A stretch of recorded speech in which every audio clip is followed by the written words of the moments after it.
Zebra swallowtail flies through the valley, lands on dead flowers, nothing here for her. Life ain't sweet, life ain't good, life ain't right. Pittsburgh Zebratail Footnotes, also known as Gob has a poor attention span and is going to work on this instead of finishing her series. Here's the footnotes that I will cover. John Kane, TED Talks, Early Oil Industry, Andrew Carnegie, Pithole City in Venango County, and Jim Adavazio. John Kane. The artist John Kane has been important to my research because he painted highly detailed pictures of Pittsburgh during the time in which the Zebratail became extirpated from Pittsburgh. 9 Mile Run, 1928. The view of 9 Mile Run is quite different now. It became a slag dump like so many valleys here. In 1928, it was quite lovely. I have not yet tried to do a modern comparison in person yet, but I will. When I see this much vegetation that looks undisturbed, then I do wonder if the zebra swallowtail still flew over Pittsburgh in 1928. I have referred to other John Kane paintings in doing my research. John Kane is notable in general for being the first taught artist to be featured in a museum, that being the 1927 Carnegie International Exhibition. I'm not going to lie. I'd love to do a TED Talk. Just hearing that applause before I say a word would be so gratifying. Anyway, I heard about this TED Talk chatbot on a podcast, which I can't remember, and Google keeps sending me results that make TED Talks seem so great, which they are. Ha, ha, ha. But anyway, I definitely wrote my original lecture to be repetitive and inspiring. I still write stuff to make you remember some of the finer points, such as the difference between a mammoth and a mastodon. Seriously, they're different. I care. You will learn. The early oil industry. The zebra swallowtail likely existed in the northwestern part of Pennsylvania, which is where the Pennsylvania oil rush occurred in the 1860s.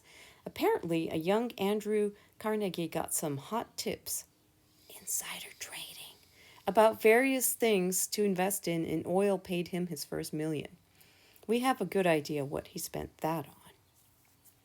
This crop map is a representation of the current range of the pawpaw. I circled the area that is between Pittsburgh and Lake Erie.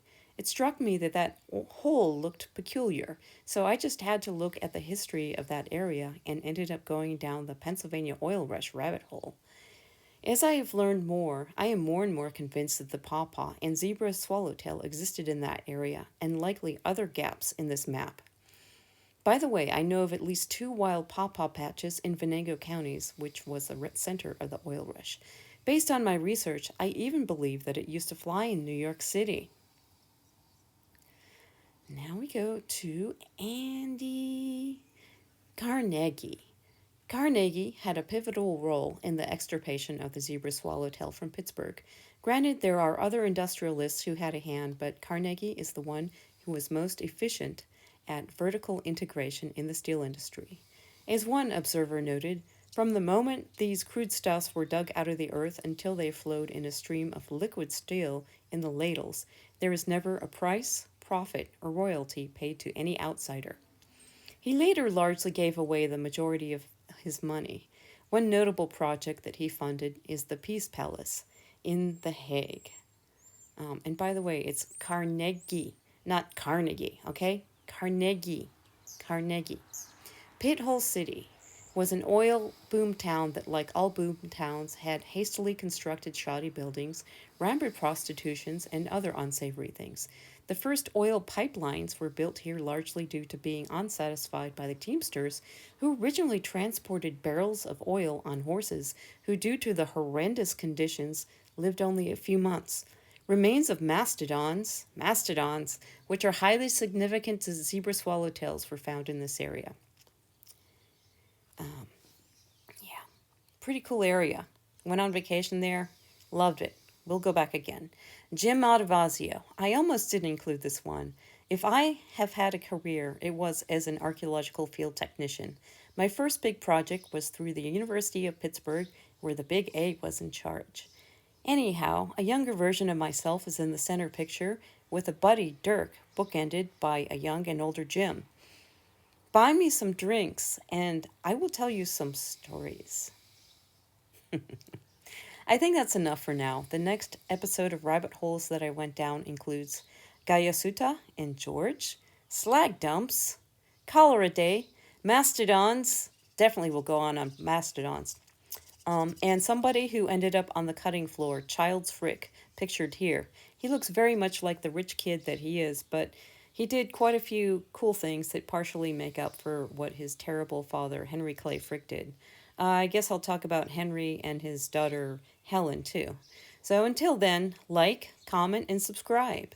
I am hoping that I'm not talking to dead air. I need you. So say shit. The robber barons build steel mills, filling in the valleys. The robber barons steal and steal until their purses are overfilled. Goodbye.